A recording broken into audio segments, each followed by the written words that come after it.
Okay, let's get started. So I'm Pat Soldano, President of Family Enterprise USA and Policy and Taxation Group. Most of you know who we are. That's why you're on this call, because this call is for our members and our supporters. So I will remind you all that you are on mute and not on video. If you have questions, you should put those questions in the chat or the Q&A, and we will attempt to monitor them as we go through this webcast today. We also we have a long agenda today, but we will attempt to take questions at the end as well. If you are on this call and you do not support our work, you're not a member of Family Enterprise USA or supporter of Policy and Taxation Group, we hope you will go to our website and join. We've had a very productive year this year, but we still have a long road ahead of us, and we need your support to do that. Family Enterprise USA is a 501c3, and Policy and Taxation Group is a 501c4. So on our agenda for today's call, we first are going to have Milla from Squire Patton Boggs talk to us about Tariffs 101 and Trump Trade Agenda Update. And then we're going to have our team in DC, Karen Street from Squire Patton Boggs, Mark Warren and Russ Sullivan from the Brownstein Law Firm, and they're going to have a dialogue around the shutdown and its impacts, the status of H.R. 1 and future regulations moving forward. We're then going to have Jake Daniger join us, who is a legislative assistant to Senator John Barrasso of Wyoming. And then we will have Frank Luntz join us and talk about democracy in 2025. Today, we're going to have a couple poll questions for you as well throughout this presentation, so please be prepared for those. So I'm going to start, and I'm very pleased to have Milla, whose last name I will probably not pronounce correctly, Kasulke. Okay, who is a partner at Squire Patton Boggs. As I mentioned, she is on to talk to us about Tariffs 101 and the Trump Trade Agenda Update. We've had a lot of interest from our family business owners around tariffs, some good, some bad, some neutral. And so, Milla, we're very pleased to have you on this call today. Thanks, Pat, and thanks, everyone. I am happy to talk about the president's fourth favorite word, tariffs. We have been living, breathing every day, a lot of changes. So what I'm going to try to do is come at it from a really high level. Certainly happy to answer questions, but sort of focus on what are the themes, what is the president trying to achieve, and sort of what are the things that you all should be thinking about as we're approaching what is going to be a pretty short window with a little bit more uncertainty, and potentially even well beyond that. So the question is sort of, how did we get here? And obviously, in his first term, President Trump did take a couple pretty significant trade actions using authorities that hadn't really been used in those ways before, including significant investigation and tariffs on steel and aluminum, also obviously this entire framework on tariffs on China goods. But in his second term, President Trump did campaign on what we call the America First trade policy, which argued that sweeping tariffs are necessary to address trade deficits, reshore manufacturing, and raise revenue. He also threatened to use tariffs in response to wider foreign policy objectives. Now, sometimes those interests competed a little bit, and they still compete, but really what we are seeing is truly what President Trump campaigned on. And as we all know, the first 10 months have been a bit of a whirlwind. You know, we had expanded and increased actions on steel and aluminum, new tariffs imposed on autos, auto parts, copper, timber, lumber, particular goods. We saw tariffs on Canada, Mexico, and China related to fentanyl and opioid. And then we had what probably the most far-reaching action, which was the global baseline and reciprocal tariffs. So essentially new tariffs applying on top of existing tariff rates around the entire world. And in the months since those were announced on Liberation Day, April 2nd, obviously we've seen the administration negotiating with trading partners, announcing framework deals, bilateral deals, fact sheets, joint statements in different forms, that on one end maybe reduce those additional tariffs, but also in addition announce new investments, different opportunities for cooperation. But I think a really key point is that no country has negotiated out from under these reciprocal tariffs completely. And really what we've seen, and that's in addition to India tariffs, Brazil tariffs, some Venezuela tariffs that were announced but not imposed. So it really is this everyday keeping on top of these developments. I think in the first term, I was doing all this and we had these big actions, but they were very sequential. We were they kept us really busy, but if your industry wasn't impacted, you weren't really as into it, and they were all in a row. The difference now is pretty much everybody's impacted. If you bring anything from anywhere in the world, you have thought about tariffs in some way. So for some of you, this may be just a very different paradigm. Obviously, many of your companies probably already have complicated supply chains and compliance teams. But, for some, we are seeing, just from where we sit, a lot of smaller businesses, a lot of businesses with more more direct supply chains, right? They have fewer commodities that they bring in, or less finished or more finished products, facing these issues for the first time. I won't go like product by product, but really what we've seen are sort of these global tariffs that capture everything. And then we've got these Section 232 sector specific tariffs. Section 232, I think, is going to be a really, for those of you that haven't seen it, it is actually a really important framework to think about, because it is a tariff tool that allows the president to investigate the national security implications of imports of a specific kind of good and their derivatives. So we started out with steel and aluminum, semi-finished products. So probably not a lot of you were importing steel slabs, or you might have been, but a lot of you probably weren't importing aluminum ingots or coil or sheet, all these things that I now know all about that I never did before. But especially in this term, we have seen those tariffs that were focused on semi-finished start to be applied further downstream. So more companies are getting captured by that. And really everybody who imports anything that has to do with steel and aluminum, whether it's a pen or a widget or a giant machine, needs to be thinking about those steel and aluminum tariffs right now. But we've also seen them on autos and auto parts, copper. We've seen pending actions on semiconductors and things like that as well. And this is an area where, we're going to talk a little bit about the reciprocal again in a second, but that's an area where we're seeing, we're going to continue to see some pretty aggressive action and movement. But really one area that I think probably has caught a lot of everybody's attention with regards to the reciprocal tariffs is the fact that they have been challenged in court. So the reciprocal tariffs, again, apply to pretty much every country in the world. There are some complicated exceptions and exclusions for particular products. We're going to talk a little bit about compliance in a second, but those reciprocal tariffs, as well as the Canada, Mexico, and China fentanyl tariffs, are all legally based in a statute called the International Emergency Economic Powers Act, or IEEPA. Trade is a very acronym heavy area, so needed to spell that out for you. IEEPA has existed for 40 years, 50 years, and it is a statute that really is the basis for a lot of sort of national security actions. So sanctions, export controls for a window of time as well. But up until now, they had never been used for tariffs. And we could get really in the weeds and wonky, but the way the statute is written, in a way that has never been used for a tariff statute before. So the advantage of using IEEPA for reciprocal tariffs is that it gives the president some pretty broad authority, and it doesn't include, it doesn't have any sort of restrictions on, you have to conduct an investigation first, you need to make XYZ finding first. It gave the president a lot of flexibility and to move quickly. And the advantage for the White House was it created that leverage to be able to go in and start to negotiate with trading partners. That's an oversimplification, but there are lots of other things that the administration was looking at as well. But in the summer, in the spring, in the summer, there were a series of legal challenges filed against the legality of using IEEPA as an authority for tariffs, because technically the Constitution grants the Congress the authority to impose tariffs. And so if the Congress isn't signing off on the tariffs, then you sort of need to look at what is the authority that was delegated to the president and does it fit? And so that's really a very top line description of what has been happening in the courts.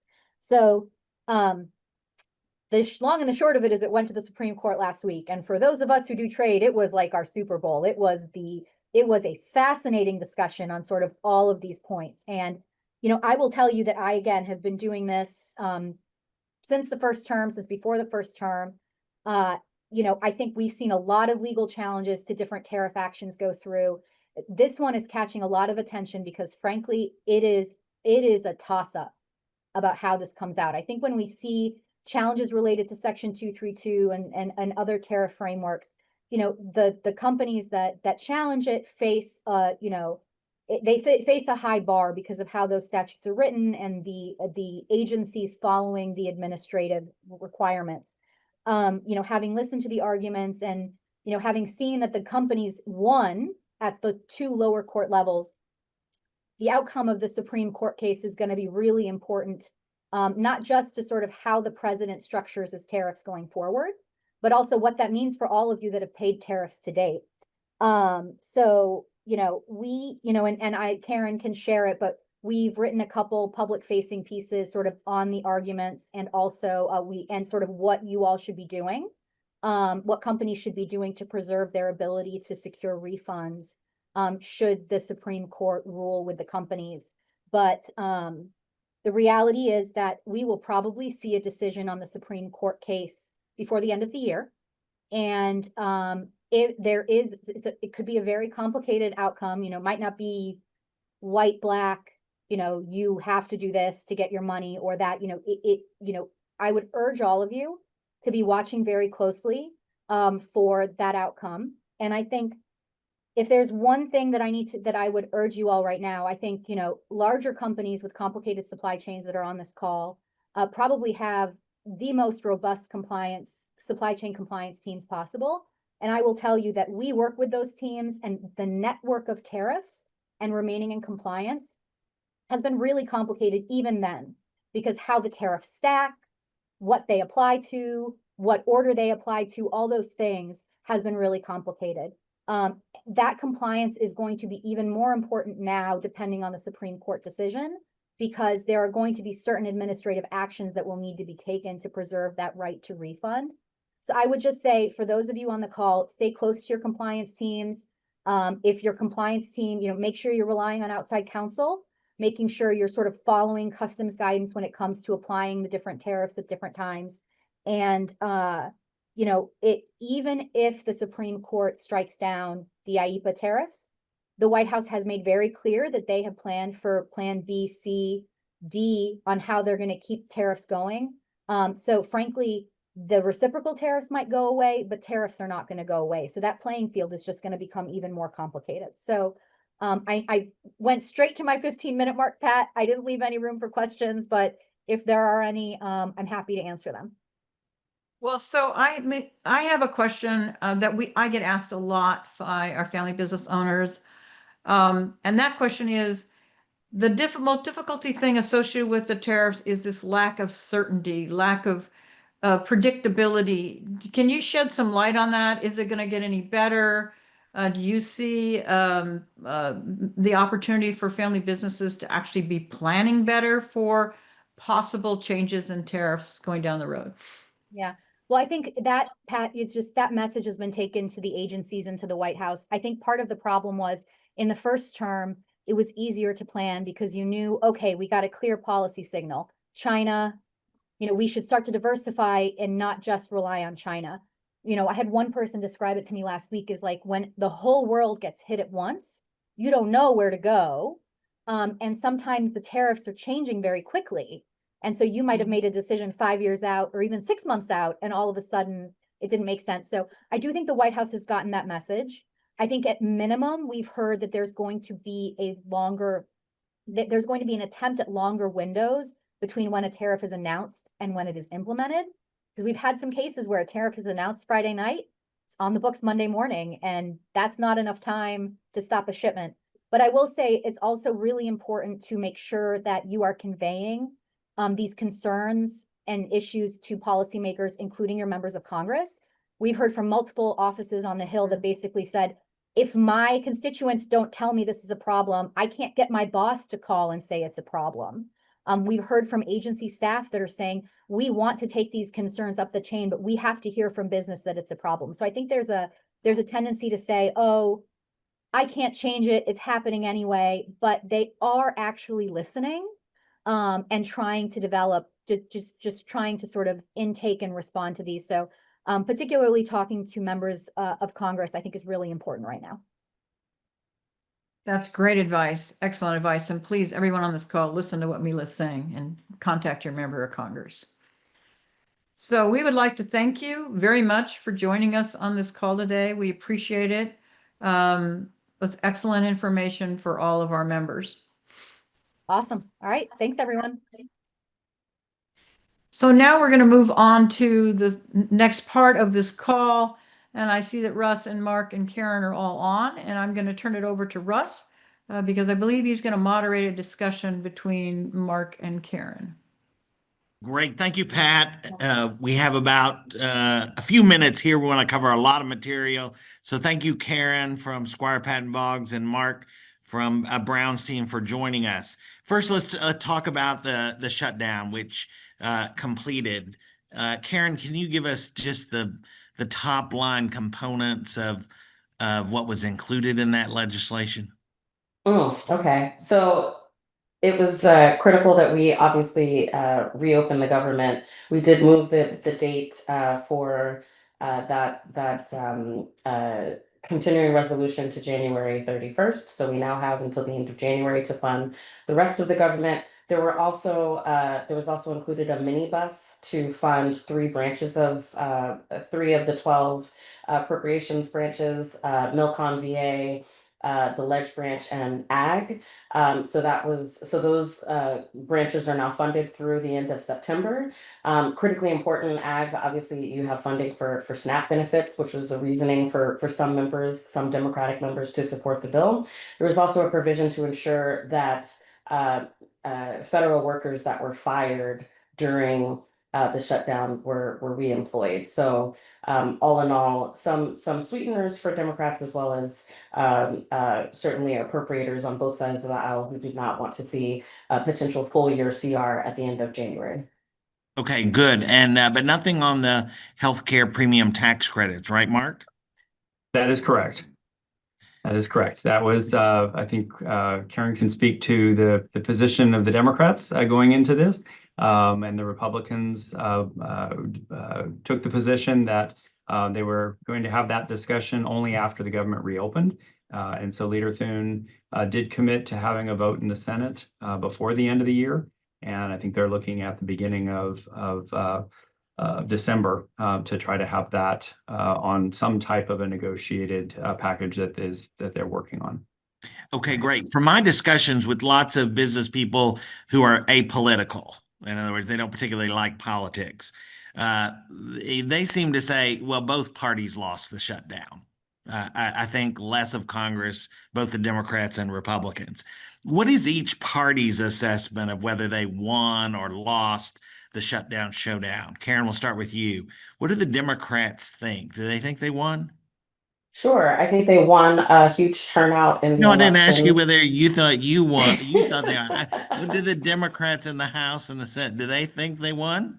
Well, look, I think Democrats in the House are certainly they whipped against this. They did not want to see Chuck Schumer actually, allow members in the Senate to vote for this. So I'm sure that there's some consternation there and a little bit of a break between House and Senate Democratic leadership. But the reality is they did win some of those provisions in terms of making sure that they have better protections for those federal workers who were harmed during the shutdown.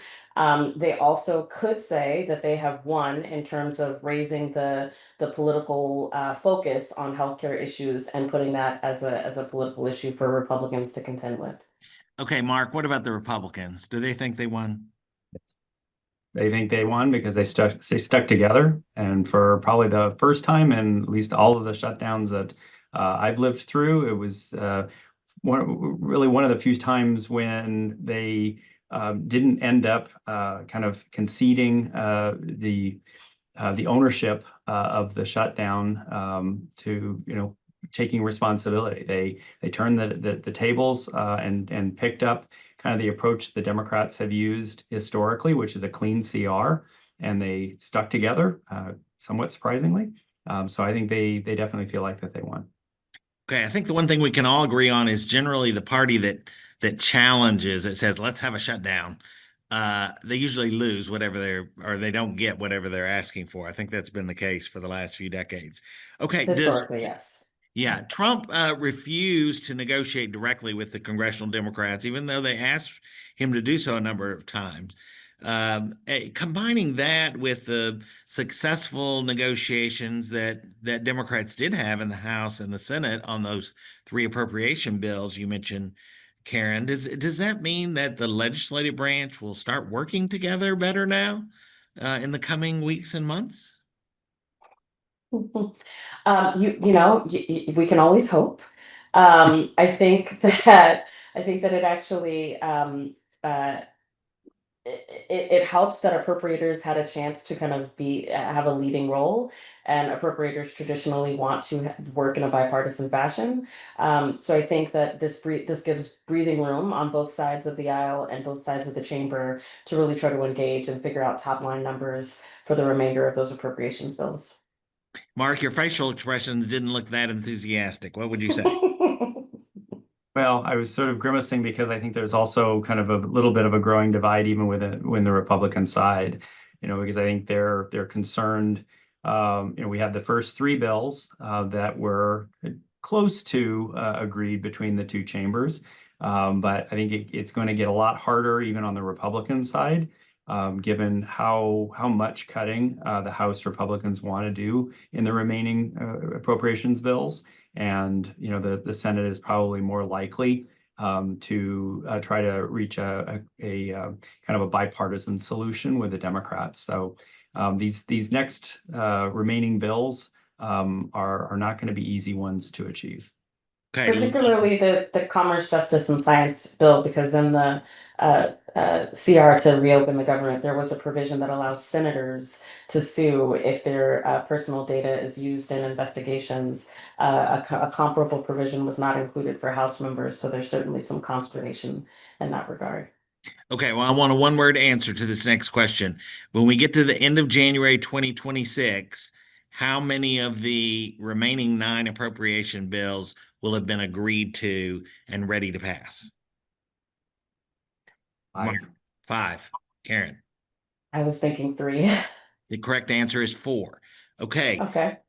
Going forward, I think it's safe to say that we're not going to have any significant economic or tax or trade legislation before the end of this year, 2025. But the first quarter of 2026 is now seeming like it's possible that Congress might move forward with some things. Both parties, both sides seem to be talking about it. I want you both to remind us how long it will take to pass such a bill. So we've got 2 scenarios. One is regular order and maybe a bipartisan bill on healthcare or something else. And then second, a Republican-only reconciliation bill. Karen, quickly give us what has to happen. What's the process for a regular order bipartisan bill in 2026? Well, a regular order bipartisan bill could come together pretty quickly in a matter of a week or so. You do have some restrictions in the Senate in terms of the filibuster and the time that you have to allow for debate. But if leadership agrees at the top level, they can actually move a bipartisan bill pretty quickly. And so this is like what happened this week. This was a regular order bipartisan bill, correct? To end the Exactly. shutdown. Okay, Correct. Mark, how about a Republican-only reconciliation bill? How long does that take? That will take quite a bit longer. I mean, just looking at the one from earlier this year, because it's a 2-step process. You have to pass a budget that lays out all the instructions for what the actual bill looks like and the committees, what they have to go through. You may recall that it took Congress almost 2 months to be able to, or the Republicans just alone, to be able to figure out where they wanted to land on the budget. And then we spent the next probably 3, almost 4 months working on the actual reconciliation bill.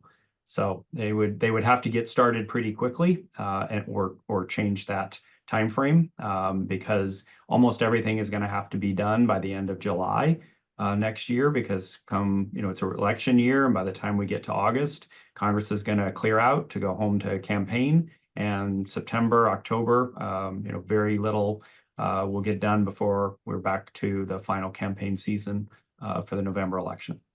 Okay, final question. What are the kinds of proposals that could unify Republicans in a reconciliation bill that could actually drive the bill to perhaps get done in the first half of 2026?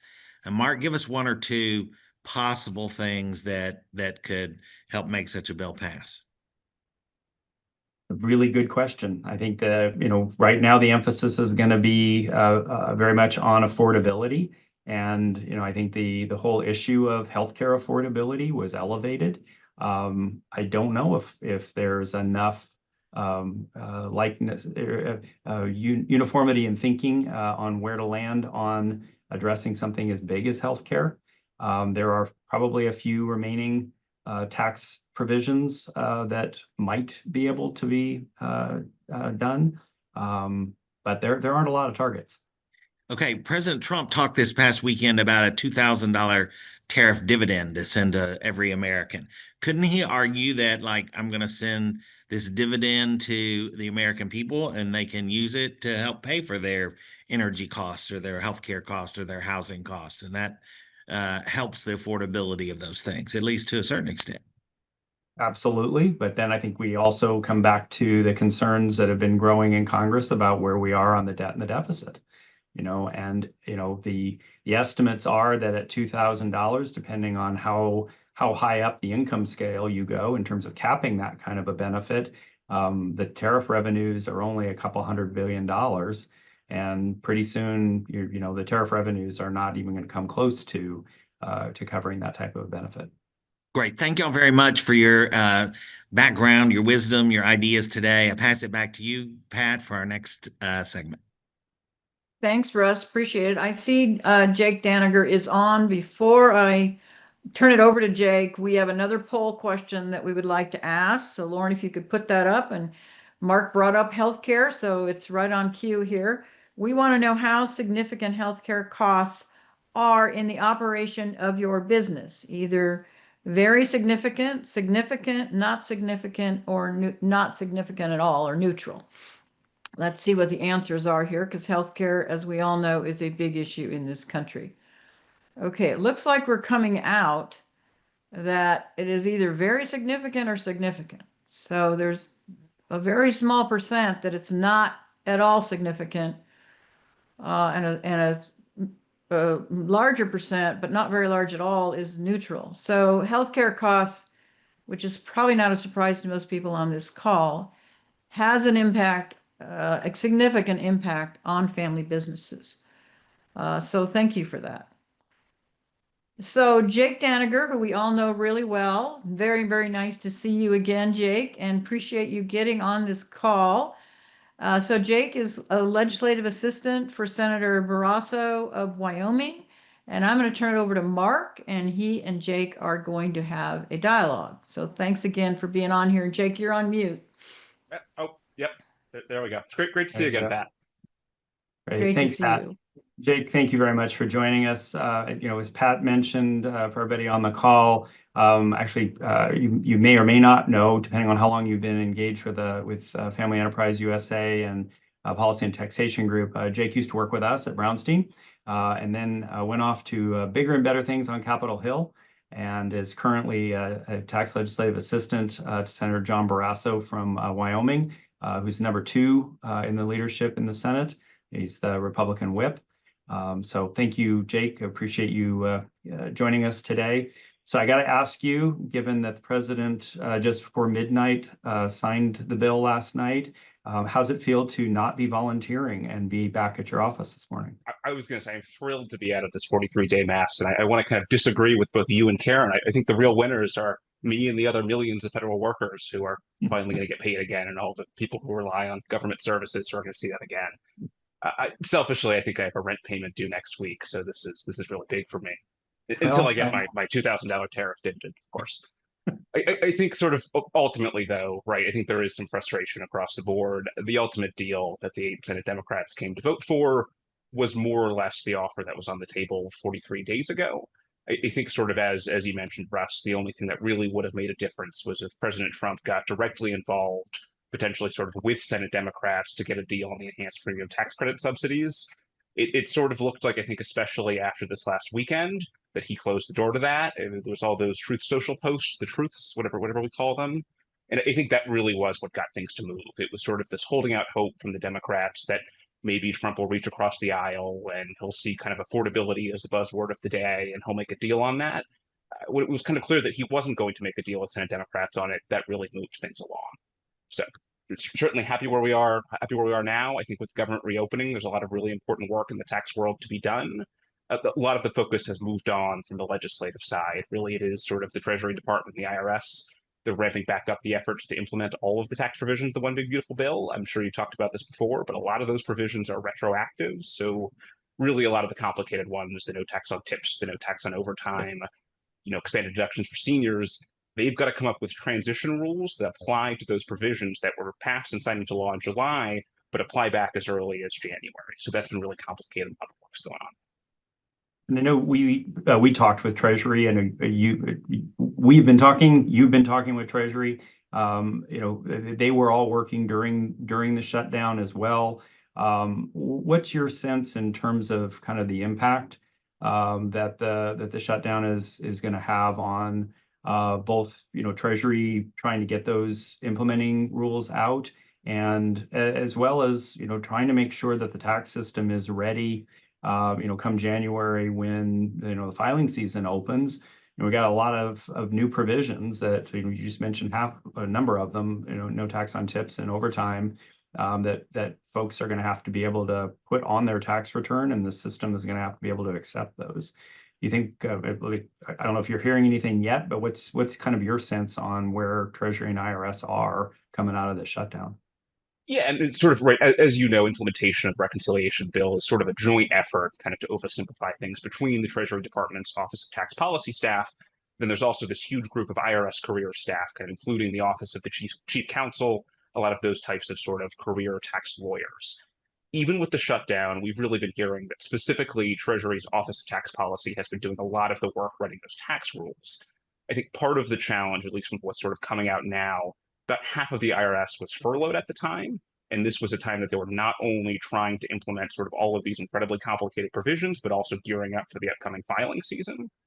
And sort of, as we talked about before, a lot of these complicated tax provisions are retroactive. So it's really hard for them to sort of figure out how that's going to work in a transition rule. At least from what we've sort of figured out from what they've been putting together, or kind of the conversations we've been having, the overall goal for 2025 in particular is really to be as frictionless as possible. So we've already seen them put out a number of pieces of guidance, basically waiving reporting requirements for specifically things like tax and overtime that are new provisions, and basically deciding that they're going to put those into effect for next year. But for this year, it's going to be a lot lighter on sort of the reporting requirements that employers in particular would really have to deal with, but employees as well when they're claiming those at the end of the year. Beyond just that, Treasury and IRS are really starting to meet again with stakeholders on more on the business international side. They'd taken a break for a long time doing that. During the shutdown, they sort of felt like they couldn't, so they were still writing rules, but they didn't necessarily have a great sense of how that might play out in the real world. The stakeholders meetings are incredibly important, so it's good that they're going to be doing those again.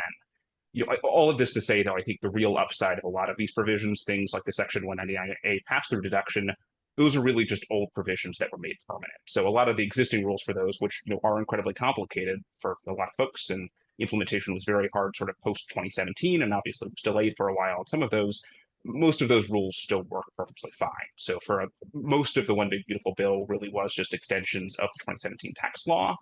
All the rules in the book still work pretty well. So there's a lot of work there that the Office of Tax Policy doesn't necessarily need to do. So it makes things a little easier. Well, let's shift back. Russ mentioned kind of the chatter about potentially another reconciliation bill. I know we saw Senator Graham, chairman of the Budget Committee, starting kind of the socialization of the idea within the conference. Has that trickled over to the Finance Committee? Are you all, and I think what are you seeing coming out of the shutdown in terms of Finance Committee activity? And what do you have a sense that another kind of reconciliation bill is in the offing? Yeah, certainly kind of an even bigger and more beautiful bill potentially. I will say there's clearly interest from Republicans in continuing to address sort of persistently high, as we would say, really post-pandemic costs. A lot of that right now has been focused on healthcare. You guys were talking about the premium tax credits, right? That's $130 billion a year in federal expenditures.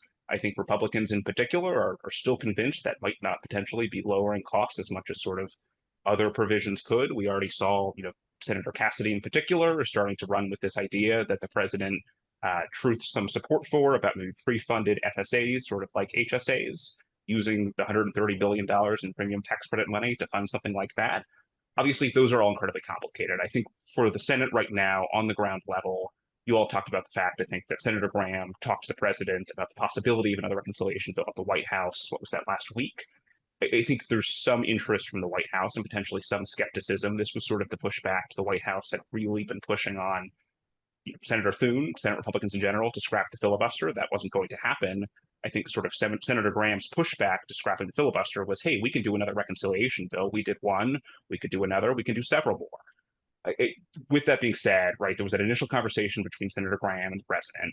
After that, it's been reported there was a budget committee meeting led by Chairman of the Budget Committee, Chairman Graham. And, Crapo, who's the finance chairman, was a part of that meeting, but that was really sort of a budget-led effort. As part of the reconciliation process, the budget committee kind of has to take the first steps there. There was another meeting, though, that was reported, I think, end of last week that Crapo held, really focused on healthcare costs and what it could possibly look like in a second reconciliation bill. I think both of those are very initial meetings. It's not quite clear what the bill would necessarily look like, kind of what would be the driving force behind it. The one big beautiful bill was obviously driven by the fact that TCJA was expiring. It was $4.5 trillion in potential tax hikes that we had to address. And then there were some other items that went along with that. It's sort of hard if there's these odd and end items, but not necessarily something really holding the package together. You all mentioned sort of the buzzword of affordability, though. And I think that's what could cause it to maybe be started as a healthcare focused bill, but obviously sort of affordability extends into a lot of other things. That's energy, that's groceries, that's housing. Trump had already talked about potentially eliminating capital gains on home sales as a way to free up housing supply. That could be hard to do, and that's a very expensive provision. But obviously, there's more measured ways to do that, and that could all be a part of the conversation on a second bill. I think sort of a good alternative way to look into how these things are forming, the Republican Study Committee, which is the more conservative caucus, about 189 House members, so kind of the majority of the Republican caucus on the House side. They've been holding reconciliation-focused meetings since August, talking about a lot of potential ideas for a second bill. Those are mostly focused on deficit reduction, which could be a challenge over here in the Senate, where we've got really tight margins. But certainly things I think members are looking at. If we've got the opportunity to do a second bill, I think there's some interest in potentially pursuing. Do you think trade could also be, part of that, tariffs, depending on what happens with the Supreme Court? You got on a little bit after Karen's colleague Milla from Squire Patton Boggs kind of walked us through sort of a tariff 101, and she talked about kind of the potential for action by the Supreme Court toward the end of the year. I think it may take longer than that, but do you foresee if things go badly in terms of the president's authority on that, is that going to shift over to the House and the Senate to have to pick up? I'd be hesitant to really speculate that that's where the administration is going to want to go if things don't go well at the Supreme Court, right? They're using IEEPA right now because it's the most flexible of the tariff provisions, at least how they understand it, how they believe and continue to maintain is the way they can use IEEPA.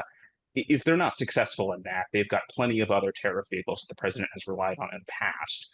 It's a little more complicated if they have to come to Congress. We would really have to codify those, make them permanent, not really have any exemptions from those tariffs for any kinds of products. It's the real flexibility the administration likes to wield right now for all these trade deals.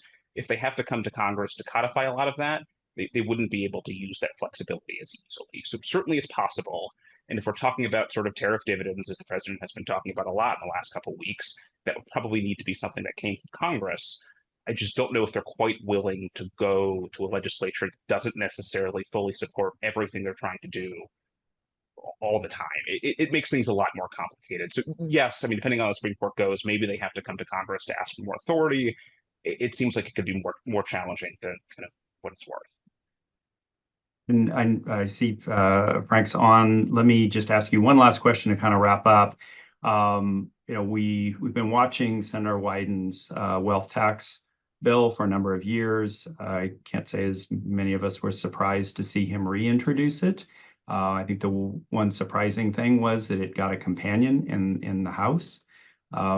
What's your sense of how big a risk is this for family-owned business in the near or the longer term? Yeah, I think sort of the short answer here is it's probably not an imminent threat. Republicans do still control both chambers of Congress and the White House. That being said, though, I think it's an important one for family businesses and successful individuals to really be vigilant about. Both the Wyden and sort of even worse, the Warren wealth tax proposals are undoubtedly bad tax policy. Logistically, they'd be impossible to administer. They would clearly crush job creators, but that hasn't stopped Democrats in the past in sort of similar ideologically driven proposals, things like the book minimum tax in 2022. Just because something is really impossible to administer and the IRS might not be able to write clear rules for it and be really difficult to comply with, if it's got a real ideological drive to it, and at least for the Wyden bill in particular, the scorekeeper said it would raise $500 billion that Democrats could spend on progressive priorities potentially. That could be a real driving force. And I know kind of the California ballot measure is coming up. This is kind of another attempt from the labor unions to try to do this one-time wealth tax to pay for Medicaid and other priorities. If things like that are successful on the state level, that could really empower Democrats in Congress to push that along. And even if they couldn't get to write the rules to wait that they could actually work in a way that would be sort of successful in implementing it and accomplish its goal, ideological drives, I think Democrats could still pursue it. And I think that is something that's challenging and something that family businesses should be vigilant about. Appreciate the advice on that, and definitely high on our radar of things to keep an eye on and be wary of. Jake, thank you very much for your time. Congratulations again about that impending paycheck. We're very grateful for your continued dedication and willingness to join us. I had a whole lightning round of questions, and I'll save those for when we invite you back the next time. So very excited. Thanks so much. Thank you. Thank you, Jake. Really appreciate you being on. Great to see you again. Thanks so much. Take care. And thank you, Mark, also. So Frank Luntz is on. Frank, great to see you. Hopefully you have some wonderful words of wisdom for everyone on our call today. Oh, absolutely. I'm going to make them. It's just going to be a barrel of monkeys. It's going to be shooting fish in a barrel. Pat, these are the best of times. Y'all should know that, guys, come on in. I'm doing this from West Point. I got cadets around here. She should be here in 5 minutes, and then you'll take her out then. Yes, sir. We had the former UN ambassador speaking to the West Point cadets today. A very contentious discussion, very emotional. Pat, everyone who's on this call, the shutdown obviously is over, and it destroyed the credibility of both sides. We have never had lower faith, trust, and confidence. I use those 3 words deliberately. Faith, trust, and confidence in our government than we have right now. The Republican trust collapsed. The Democratic trust has been very low since the election. And so that's point number 1, is that the public's hostility towards the institutions that run their lives in this country has never been in a lower, more weakened state than it is right now. Point number 2 is that Donald Trump is blamed more than the Democrats by roughly 12%. The Republicans blame the Democrats blame Trump, and the people in the center who determine the future of the elections, they blame President Trump. Third, and the one that you care about most on this call, if the election were held today, the Democrats would take the House. And in fact, the most significant finding of the research that we did on election night last week was how impactful California was in determining the future of who controls Congress. The fact that the Democrats beat the Republicans on that issue by more than 20 points is significant. The same thing with the with the New Jersey governor's race, the governor's race in Virginia. These were not close elections. They were significant. And the reason is turnout, that in the end, Republicans stayed home and Democrats voted. And hell hath no fury like a voter scorned.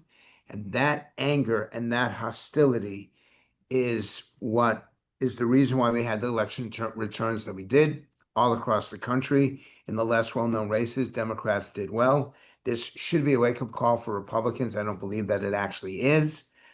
because you can't wake up people who weren't awake in the first place. Couple more. The Democratic Party is coming apart. I am reasonably active in what goes on Capitol Hill, and Democrats want Schumer replaced, and they don't even want to wait until he comes up in 3 years. There are enough senators that if they were feeling particularly rambunctious, there are enough senators who would vote to replace him right now.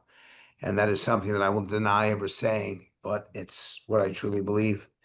And the last point is that they're ready to vote for a reaction. It is rare that in an election people vote against. In the end, they may not like someone, but in the end, the actual electoral participation is voting for someone, and that is not the case in November of 2025. Right now, by 3-2, the public wants to vote against either the Democrats or the Republicans, and this is going to be what I call a rejection election. So as you look towards 2026, do everything you possibly can. Pat, you can't go to sleep. You shouldn't be in California. You should be in Washington, D.C. right now, working 24/7. No more vacations, no more time off, no more weekends, no more holidays, because I don't believe you're going to have another shot to do anything you need to get done after the election in 2026. You got another year, use it. That's the opening. I want to respond to questions about what's going on, about the shutdown or anything you have, but that's the opening so far. Okay, well, you talked about this a little bit, but obviously it's very, very top of mind being in California, which I am right now, and spent some time yesterday in Sacramento. You talked about the redistricting and the midterm elections. Can you talk to us more about that? What is going to be the impact of the redistricting in this country? That there are more states that are coming up. And if you live in a state with more than 5 or 6 electoral votes and you have both Republicans and Democrats in the Congress, you're going to go through this. I believe that in the end, every state will not be able to resist, that every state will be participatory. And the problem is that every time they go through this, the public just thinks these elections are rigged. And they don't believe in the sanctity of the democratic process. And this is doing serious damage. And those of you who know me, which most of you do, I'm not looking for a partisan advantage, although I believe that the Democrats will blunt what Trump tried to do in Texas. And in the end, when all is said and done, Republicans will net gain 2 seats, maybe 3, in these redistricting wars. And that means that they lose control of Congress, because in 18 out of the 20 last elections, the party that is out of power wins seats, as a statement for what the public doesn't like about what's going on. 18 out of 20. And there's no reason to believe that this will be an exception. So if I'm a betting man, I'm betting that the Democrats end up with a narrow majority in Congress. Barely governable, barely effective, very divisive, very polarizing. And in fact, when you lose Don Bacon, the congressman from Nebraska, and Jared Golden, the congressman from Maine, these 2 people talk to each other, they negotiated with each other, they solve conflicts with each other. You destroy that ability to at least cooperate with each other, and things are just going to be worse a year from now. So I remind everybody, if you have questions, put them in the Q&A in the chat, and we'll attempt to monitor them. So Frank, we've done some work in the past, earlier this year and last year, around the wealth tax. And I don't know if you heard Mark and Jake talk about that. But now we actually have a wealth tax bill, tax on unrealized gains, introduced in the Senate, which has happened before, but 20 Democrat senators support it, but a bill for the first time ever introduced in the House with 27 Democrats supporting it. The work that you and I've done before is the people in this country, the voters in this country, actually support a wealth tax. And that's why we don't use the term wealthy anymore. That's why we use your term, which is successful individuals or successful families. But do you hear anything out there about the wealth tax and the opinions of our voters? Yes, and that is that the top 1% should be paying more. The debt is still not an issue.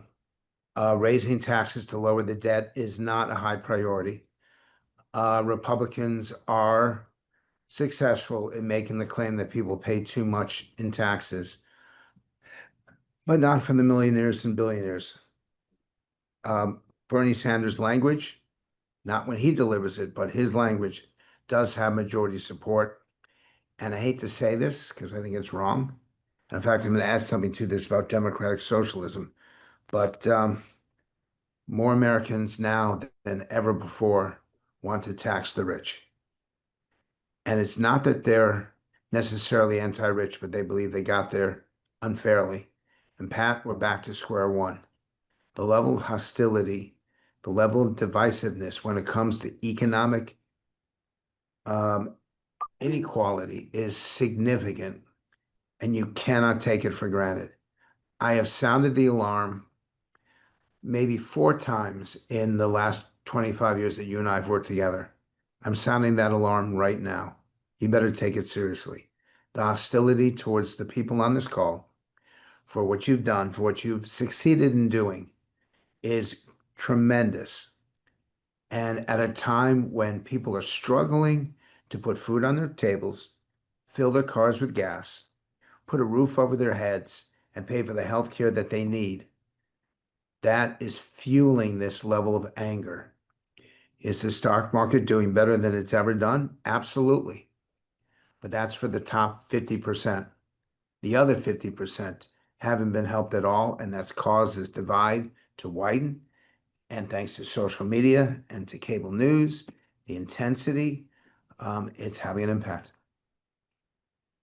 So, I mean, I understand all that. What's frustrating is that the top 25% of Americans already pay 87% of the taxes, and the top 10% already pay 72% of the taxes. And to your point, the bottom 50% only pay 3% of the taxes. Yes, So but at here's some point, it's like, how much is enough? And no one gives you those statistics. So I don't think the voter really understands how much in taxes the top is already paying. So okay, how much Pat, is I'm going enough? to challenge you directly. Have you at any point in the last 12 months had trouble putting gas into your car, affording gas? Have any of you on this call in the last 12 months not been able to order beef, not been able to have eggs for breakfast? Thank you. Have any of you on this phone not been able to buy or not being able to afford the housing? Maybe some of you can't afford healthcare because you got some serious disease. But that issue of affordability is alive, is powerful. And this president said he was going to fix it in the first 100 days. Well, he hasn't fixed it. And that level of affordability is even worse now than it was before. And so it doesn't matter to these people that they're only paying 3% or 4% of taxes. Pat, they can't afford it. And that's the truth. And no matter what facts you give me, affordability trumps those facts. And I'm on your side. But this is how people are living right now. Yeah, and I understand that. I mean, I totally get that. I just have fear that, at some point it's already happened, people leave the country for other countries, because if you tax too many at the very top. I understand that there are people at the top that are not paying their fair share. So with the minute or so left that we have, Frank, I hope you can address this question. What do you think the long-term impact of the shutdown is going to be on our country? I do think there'll be a long-term impact this time because it's the idea that this is longer than it's ever been. This is less defensible than it has ever been. And that the public believes that both sides are playing games. And when you lose the faith, trust, and confidence in the people that you govern, when they simply believe that Washington is so out of touch, that both sides think it's out of touch, and both sides respond to this level of anger and vitriol, it's hard to pull the country back from the abyss. I'm praying that we have candidates on the Republican and Democratic side that speak to the common goals of common people. and speak to common sense. But I have no faith that that's going to happen, and I believe that it's going to get worse before it gets better. Well, thank you for that, Frank, as always. Appreciate you coming on this call. So I would like to thank also everyone that has joined us today and participating, not only as moderator and as a panelist, but also all of you that joined to listen for the call today. Once again, this call is being recorded and it will be sent out to everyone that supports the work that we do at Policy and Taxation Group and Family Enterprise USA. Once again, thank you all presenters, and I hope everyone has a great rest of your day. Take care. Thank you.